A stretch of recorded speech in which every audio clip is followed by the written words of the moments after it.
Swiss சட்ட வரையறைகளுக்கேற்ப பல்லாண்டு காலமாய் இயங்கும் அனீஷ் கன்சல்டிங் சுவிஸின் அங்கீகாரம் பெற்ற முதன்மை நிதி ஆலோசனை நிறுவனம். நீங்கள் எந்த மாநிலத்தில் இருந்தாலும் நீண்ட தூரம் அறையாமல் அங்கிருந்தபடியே கடன் பெறலாம். வேறு நிறுவனங்களுக்கூடாக பெற்ற கடன்களை கூட ஒரே கடன் தொகையாக்கி வட்டி சுமையை குறைக்கும் சூட்சுமம் அறிந்தது அனீஷ் கன்சல்டிங். கடன் பெறுவோருக்கு கை நிறைய பரிசுகளையும் அள்ளி வழங்கும் அனீஷ் கன்சல்டிங் கடன் சம்பந்தமான ஆலோசனைகளை முற்றிலும் இலவசமாகவே வழங்குகிறது. அழையுங்கள் 0319110338, கைத்தொலைபேசி 0785891916.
மாகாண சபையின் அதிகாரங்கள் ஆளுநரிடமே முழுமையாக உள்ளதாக விக்னேஸ்வரன் தெரிவிப்பு.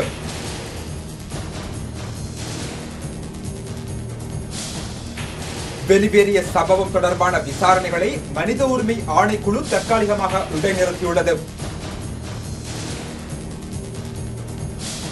பரந்தனில் சிங்கள இளைஞருக்கு ஆதரவாக தமிழ் இளைஞர் மீது படையினர் கொடூர தாக்குதல்.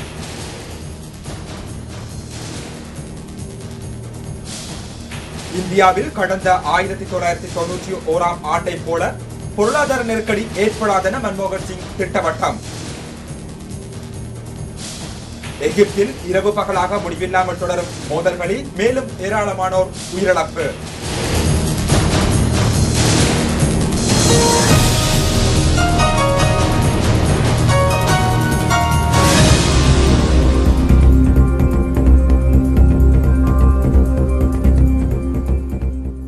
வணக்கம். தொடர்வது விரிவான செய்திகள். 13வது அரசியலமைப்பின் மாகாண சபை முறைமையில் உள்ள அதிகாரங்கள் அனைத்தும் ஆளுநருக்கே வழங்கப்பட்டுள்ளதாகவும் அவரது அனுமதியுடனேயே அனைத்தையும் செய்ய வேண்டிய நிலை ஏற்பட்டுள்ளதாகவும் வடக்கு மாகாண சபைக்கான தமிழ் தேசிய கூட்டமைப்பின் முதலமைச்சர் வேட்பாளர் விக்னேஸ்வரன் கூறியுள்ளார்.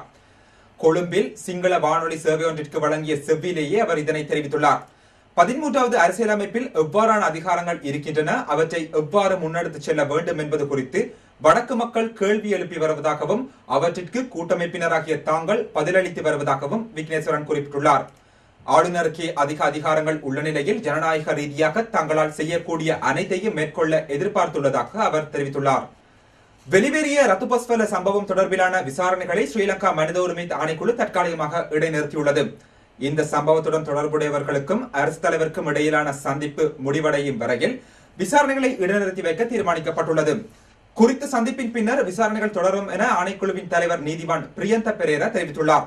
2 வார காலத்தில் விசாரணைகள் மீள ஆரம்பிக்கப்படும் என்றும் தேவை ஏற்பட்டால் இராணுவத்தினர், காவல்துறையினர், பிரதேச மக்கள், பௌத்த மதகுருமார் மற்றும் கிறிஸ்தவ மதகுருமார் ஆகியோரை சந்தித்து விசாரணை நடாத்த உள்ளதாகவும் அவர் குறிப்பிட்டுள்ளார். சிங்கள இளைஞனுக்காக தமிழ் இளைஞர் ஒருவரை ஸ்ரீலங்கா ராணுவத்தினர் கட்டி வைத்து கடுமையாக தாக்கிய சம்பவத்தில் அவர் படுகாயமடைந்த நிலையில் கிளிநொச்சி வைத்தியசாலையில் அனுமதிக்கப்பட்டுள்ளார். இந்த சம்பவம் நேற்றிரவு பரந்தன் பகுதியில் இடம்பெற்றுள்ளது. பிரகாஷ் என்ற இளைஞரே படையினரால் தாக்கப்பட்டு இவ்வாறு படுகாயமடைந்துள்ளார். பரந்தன் பகுதியில் சிங்கள இளைஞர் ஒருவருக்கும் தமிழ் இளைஞர் ஒருவருக்கும் இடையில் முருகல் நிலை காணப்பட்டுள்ளது. இதன் எதிரொலியாக இருவருக்கும் கைகலப்பில் ஈடுபட்டுள்ளனர். பின்னர் இது பற்றி சிங்கள இளைஞர் அருகிலுள்ள ராணுவ முகாமில் உள்ள படையினருக்கு தகவல் தெரிவித்துள்ளார். இதன் பின்னர் அங்கு சென்ற ராணுவத்தினர் பிரகாஷை கையை பின்னால் கட்டி வைத்து பொல்லுகளால் தாக்கியுள்ளனர். எனினும் பொதுமக்கள் ஒன்று கூடவே அவர்கள் அங்கிருந்து தப்பிச் சென்று விட்டனர். படுகாயமடைந்த பிரகாஷை பொதுமக்கள் கிளிநொச்சி பொது வைத்தியசாலையில் சிகிச்சைக்காக அனுமதித்துள்ளனர். ஸ்ரீலங்கா செலவிற்கும் ஐநா மனித உரிமை ஆணையாளர் நவநீதம் பிள்ளைக்கு 47 அரசு சார்பற்ற நிறுவனங்கள் அவசர மனு ஒன்றினை அனுப்பி வைத்துள்ளன. அதில் தமிழீழ விடுதலை புலிகளின் முன்னாள் உறுப்பினர்கள் தடுத்து வைக்கப்பட்டுள்ள இடங்களுக்கு சென்று விசாரணை நடாத்துமாறும் வடக்கில் உள்ள மக்களை தனிப்பட்ட ரீதியில் சந்தித்து தகவல்களை கேட்டறியுமாறும் கோரிக்கை விடுக்கப்பட்டுள்ளது.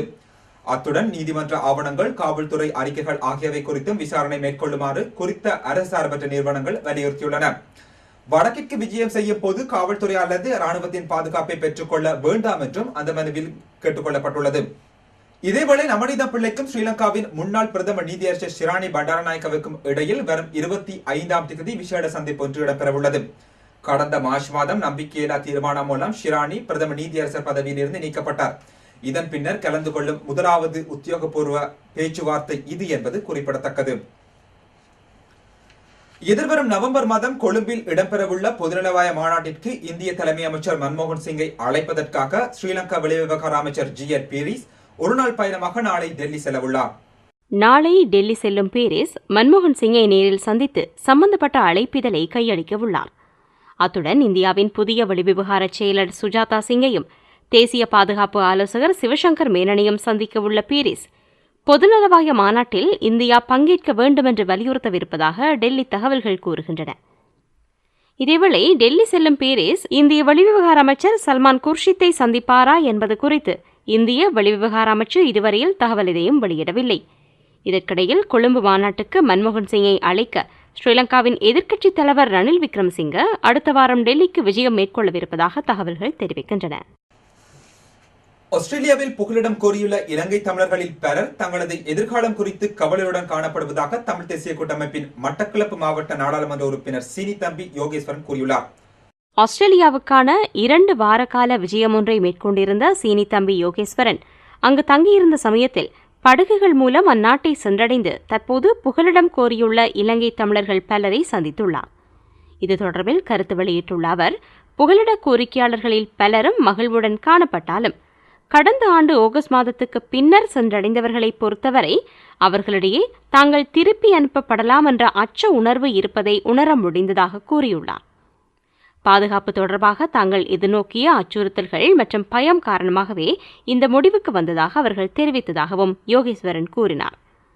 புகலிட கோரிக்கையாளர்களில் வெளியில் நடமாட அனுமதிக்கப்பட்டுள்ளவர்களில் சிலருக்கு தொழில் செய்யவும் அனுமதி வழங்கப்பட்டுள்ளதாக அறிய முடிந்ததாகவும் அவர் கூறினார். எனினும் விசாரணை முடிந்தவர்களை பொறுத்தவரை தங்களது புகலிட கோரிக்கை தொடர்பான முடிவு எப்படி அமையுமோ என்ற கேள்விக்குறியுடன் உள்ளதாக யோகேஸ்வரன் சுட்டிக்காட்டினார்.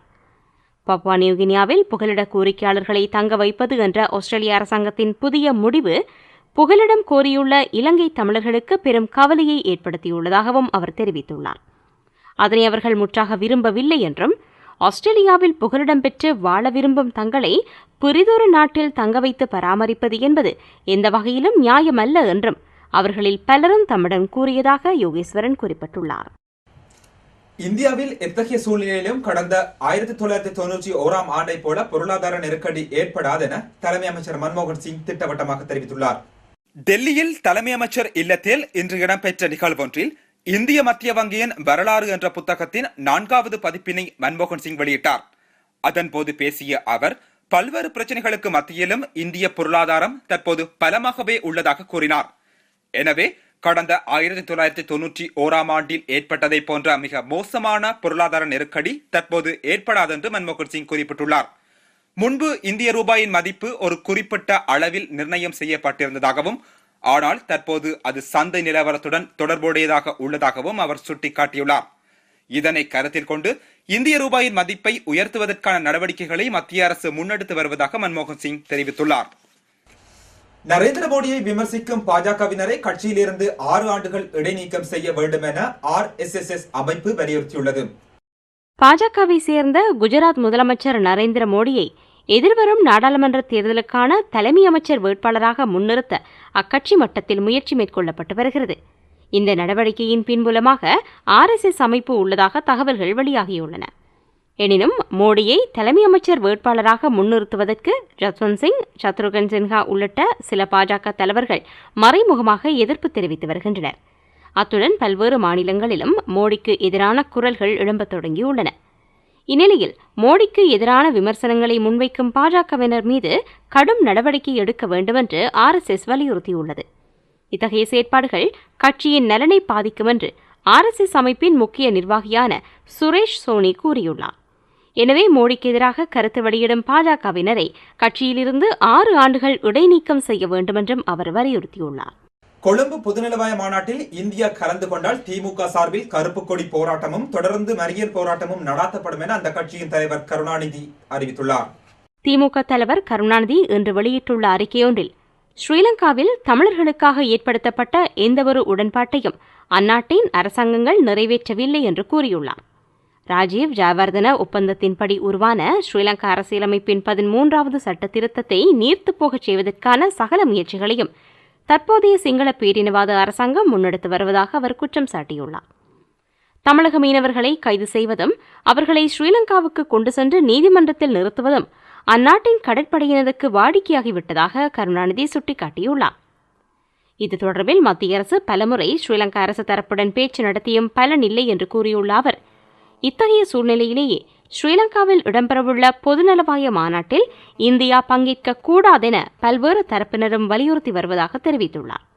இத்தகைய வேண்டுகோளை புறக்கணித்துவிட்டு குறித்த மாநாட்டில் இந்தியா பங்கேற்குமானால் அன்றைய தினம் தமிழர் இல்லங்கள் தோறும் கருப்பு கொடியேற்றுதல், தொடர்ந்து போராட்டம் போன்றவற்றில் ஈடுபட நேரிடும் என்றும் கருணாநிதி எச்சரித்துள்ளார். ஐரோப்பிய மற்றும் மத்திய கிழக்கு நாடுகளில் உள்ள நேயர்களுக்கான அறிவித்தல். GTV தொலைக்காட்சி தற்போது யூரோபோட் செய்மதி அலைவரிசையில் சமிஞ்சை வர தொடங்கியுள்ளது. எனவே அனைத்து வாடிக்கையாளர்களும் உங்களுடைய செட்டப் பாக்ஸினை டியூன் செய்து கொள்ளுமாறு அன்பாக கேட்டுக்கொள்கின்றோம். மேலதிக விவரங்களுக்கு எமது வாடிக்கையாளர் சேவை பிரிவினை தொடர்பு கொள்ளுங்கள். ஹாட்போர்ட் சமிஞ்சை ஓரிரு நாட்களில் நிறுத்தப்பட்டுவிடும் என்பதனை நாங்கள் அறிய தருகின்றோம். அன்பான GTV நேயர்களுக்கோர் முக்கிய அறிவித்தல்.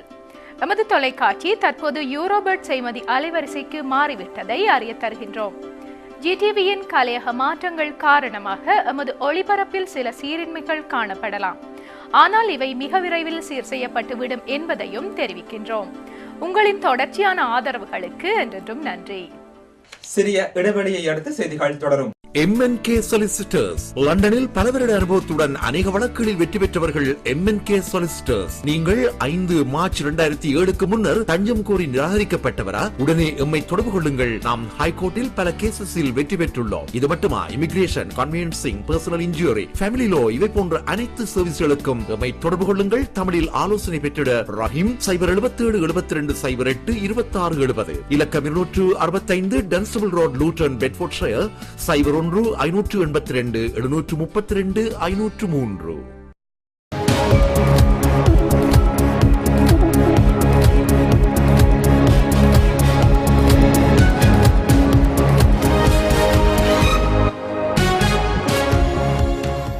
தொடர்வது உலகச் செய்திகள். எகிப்தில் இரவு பகலாக முடிவில்லாமல் தொடரும் மோதல்களில் மேலும் பலர் பலியானதாக தெரிவிக்கப்பட்டுள்ளது. எகிப்தின் பல பகுதிகளும் கடந்த பல நாட்களாக போர்க்களங்களாக மாறியுள்ளன. மோசி ஆட்சியை மீண்டும் நிலைநிறுத்த கோரி போராடி வரும் அவரது ஆதரவாளர்களுக்கும் பாதுகாப்பு படையினருக்கும் இடையில் ஏற்பட்ட மோதல்களில் ஏராளமானோர் உயிரிழந்துள்ளனர். இந்த நிலையில் தலைநகர் கெய்ரோவின் ராம்சீஸ் பகுதியில் அல்பத் மசூதிக்குள் பதுங்கியிருந்த மோசி ஆதரவாளர்களை இலக்கு வைத்து ராணுவம் இன்று பாரிய அளவிலான தாக்குதல் ஒன்றை மேற்கொண்டது. அதன்போது இரு தரப்புகளுக்கும் இடையில் துப்பாக்கிச் சண்டை ஏற்பட்டதாகவும் இதில் பலர் உயிரிழந்துள்ளதாகவும் அறிய முடிகின்றது. இதேபோல எகிப்தின் பிற நகரங்களிலும் தொடர் மோதல்கள் இடம்பெற்று வருவதாகவும் குறிப்பாக கிறிஸ்தவர்கள் மீதான தாக்குதல்கள் அதிகரித்துள்ளதாகவும் அங்கிருந்து கிடைக்கப்பெற்ற செய்திகள் தெரிவிக்கின்றன. பிலிப்பைன்ஸில் பயணிகள் கப்பலும் சரக்கு கப்பலும் நேருக்கு நேர் மோதி விபத்திற்குள்ளானதில் 24 பேர் பலியாகியுள்ளனர். பிலிப்பைன்ஸின் சிபு துறைமுக பகுதியிலிருந்து சுமார் 700 பேருடன் சொகுசு பயணிகள் கப்பல் ஒன்று புறப்பட்டுச் சென்றது. அதன்போது எதிரே வந்த சரக்கு கப்பல் ஒன்றின் மீது பயணிகள் கப்பல் மோதியது. இதனால் பயணிகள் கப்பலில் 2 இடங்களில் ஓட்டை விழுந்தது. இதன் வழியே தண்ணீர் உட்புகுந்ததால் குறித்த பயணிகள் கப்பல் கடலில் மூழ்கியது. தகவல் அறிந்து நிகழ்விடத்துக்கு சென்ற கடற்படை வீரர்கள் சுமார் 400 பேரை பத்திரமாக மீட்டனர். எனினும் நீரில் மூழ்கி 24 பேர் பலியானார்கள். எஞ்சிய 250க்கும் மேற்பட்டோரை மீட்புப் படையினர் தேடி வருகின்றனர். இந்த விபத்து குறித்து உயர்மட்ட விசாரணைக்கு பிலிப்பைன்ஸ் அரசாங்கம் உத்தரவிட்டுள்ளது. லண்டனில் உள்ள ஹீத்ரோ விமான நிலையத்தை அல் கொய்தா பயங்கரவாதிகள் தாக்கக்கூடும் என புலனாய்வு அமைப்புகள் எச்சரிக்கை விடுத்துள்ளதை அடுத்து அங்கு பாதுகாப்பு பலப்படுத்தப்பட்டுள்ளது. அல் கைதா உள்ளிட்ட சில பயங்கரவாத அமைப்புகள் தாக்குதல் நடத்தக்கூடும் என்ற புலனாய்வு அமைப்புகளின் எச்சரிக்கை காரணமாக உலகின் பல்வேறு நாடுகளிலுள்ள அமெரிக்க தூதரகங்கள் அண்மையில் ஓரிரு தினங்கள் மூடப்பட்டிருந்தன. இந்நிலையில் லண்டனில் உள்ள ஹீத்ரோ விமான நிலையத்தை அல் கைதா தீவிரவாதிகள் தாக்கக்கூடும் என புலனாய்வு அமைப்புகள் தற்போது எச்சரிக்கை விடுத்துள்ளன. தற்கொலைப்படையைச் சேர்ந்த பெண்கள் செயற்கை மார்பகத்தில் வெடிகுண்டுகளை எடுத்துச் சென்று தாக்குதல் நடத்த திட்டமிட்டுள்ளதாக புலனாய்வு அமைப்புகள் தெரிவித்துள்ளன. இதன் காரணமாக ஹீத்ரோ விமான நிலையத்தில் பாதுகாப்பு பன்மடங்கு அதிகரிக்கப்பட்டுள்ளது. விமான நிலையத்துக்கு செல்லும் பயணிகள் தீவிர சோதனைக்கு உட்படுத்தப்பட்டு வருவதாகவும் விமான நிலையத்தை சுற்றியுள்ள பகுதிகளில் கண்காணிப்பு தீவிரப்படுத்தப்பட்டுள்ளதாகவும் செய்திகள் தெரிவிக்கின்றன. கனடாவின் வின்னிபெக் நகரில் உள்ள வீதியொன்றிற்கு மகாத்மா காந்தியின் பெயர் சூட்டப்பட்டுள்ளது. இந்தியாவின் 67வது சுதந்திர தின விழா இந்தியர்கள் வசிக்கும் பல்வேறு நாடுகளிலும் கொண்டாடப்பட்டது. இந்த வகையில் கனடாவின் வின்னிபெக் நகரிலும் இந்திய சுதந்திர தினம் உற்சாகமாக கொண்டாடப்பட்டது. இந்த விழாவில் கலந்து கொண்ட வின்னிபெக் நகர மேயர் சாம் காட்ஸ் அங்குள்ள மனித உரிமைகள் அருங்காட்சியகத்துக்கு செல்லும் சாலைக்கு மகாத்மா காந்தியின் பெயர் சூட்டப்படுவதாக அறிவித்தார். மனித உரிமைகளுக்காக போராடிய மகாத்மா காந்தி அரசியல் தலைவராக மட்டுமன்றி ஆன்மீக தலைவராகவும் விளங்கியதாக அவர் புகழாரம் சூட்டினார். எனவே மனித உரிமைகள் அருங்காட்சியகத்துக்கு செல்லும் சாலைக்கு காந்தியின் பெயரை சூட்டுவது மிக பொருத்தமானது என்றும் சம்கர்ஸ் குறிப்பிட்டுள்ளார். ஈரான் நாட்டில் நகரசபை உறுப்பினராக தேர்ந்தெடுக்கப்பட்ட ஒரு பெண் தனது உடல் அழகின் காரணமாக நகரசபை தலைவர் தேர்தலில் போட்டியிடும் வாய்ப்பை இழந்துள்ளார். இஸ்லாமிய நாடான ஈரானில் உள்ள குவாஸ்வின் நகரில் மாநகர சபை தேர்தல் சமீபத்தில் நடந்து முடிந்தது. இத்தேர்தலில் நீனா சியாக்-அலி என்ற 27 வயது பெண் நகரசபை கவுன்சில் உறுப்பினர் பதவிக்கு போட்டியிட்டார். கட்டுமான துறை பட்டதாரியான அவர் தன் நண்பர்கள் மற்றும் உறவினர்கள் உதவியுடன் தேர்தல் பிரச்சாரத்தில் ஈடுபட்டு 10,000க்கும் அதிகமான வாக்குகள் வித்தியாசத்தில் வெற்றி பெற்றார். நகரசபை உறுப்பினராக தேர்ந்தெடுக்கப்பட்ட நீனா சியாக்-அலி அதைத் தொடர்ந்து நடந்த நகரசபை தலைவர் தேர்தலிலும் போட்டியிட வேட்புமனுவை தாக்கல் செய்தார். ஆனால் அவர் அழகாக இருந்த காரணத்தால் அவரது வேட்புமனு நிராகரிக்கப்பட்டுவிட்டது. தேர்தல் பிரச்சாரத்தின் போது சியாக்-அலி இஸ்லாமிய சட்ட விதிகளை பின்பற்றவில்லை என்று அதிகாரிகள் காரணம் சொன்னாலும் தொண்டாற்ற தலைவர்தானே தேவையே தவிர அலங்கார பதுமைகள் அல்ல என்பதே அவரது வேட்புமனு தள்ளுபடி செய்யப்பட்டதற்கு காரணம் என்று கூறுகிறார் அங்குள்ள மற்றொரு நகரசபை உறுப்பினர். அடுத்து வருவது உலகின் முக்கிய நகரங்களுக்கான காலநிலை அறிக்கை.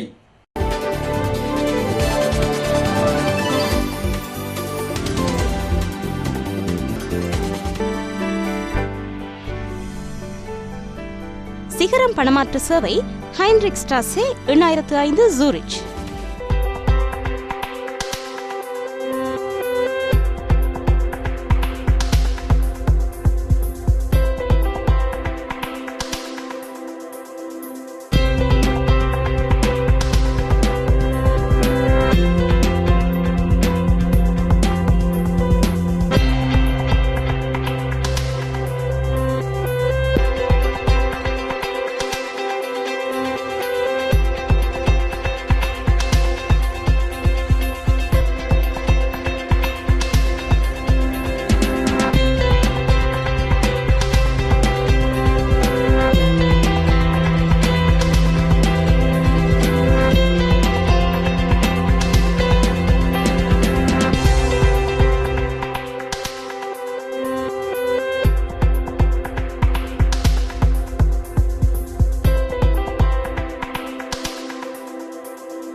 தொடர்வது உலகின் முக்கிய நாணயங்களுக்கான மாற்றீட்டு விகிதம்.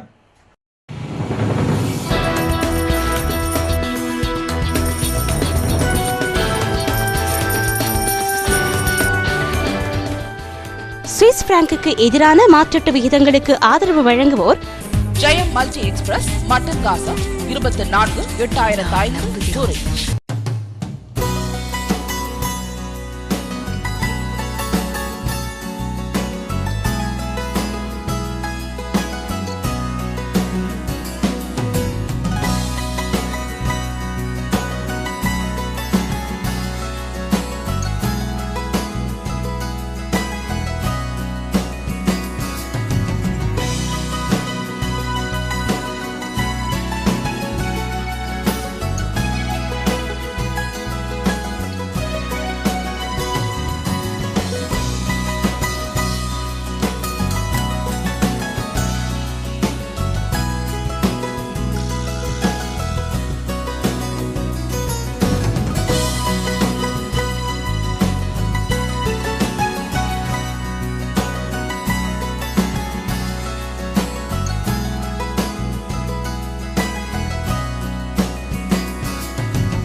தொடர்ந்து வருவது இன்றைய தங்க விலை விவரங்கள்.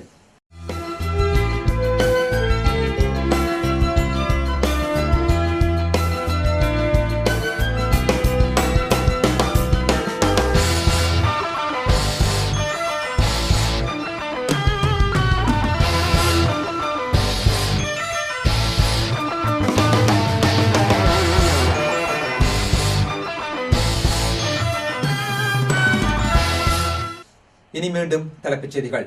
மாகாண சபையின் அதிகாரங்கள் ஆளுநரிடமே முழுமையாக உள்ளதாக விக்னேஸ்வரன் தெரிவிப்பு. வெளிவேறிய சம்பவம் தொடர்பான விசாரணைகளை மனித உரிமைகள் ஆணைக்குழு தற்காலிகமாக இடைநிறுத்தியுள்ளது. பரந்தனில் சிங்கள இளைஞருக்கு ஆதரவாக தமிழ் இளைஞர் மீது படையினர் கொடூர தாக்குதல். இந்தியாவில் கடந்த 1991 ஆண்டை போல பொருளாதார நெருக்கடி ஏற்படாது என மன்மோகன் சிங் திட்டவட்டம். எகிப்தில் இரவு பகலாக முடிவில்லாமல் தொடரும் மோதல்களில் மேலும் ஏராளமானோர் பலி. இத்துடன் இந்த செய்தி நேரம் நிறைவடைகின்றது. நன்றி, வணக்கம்.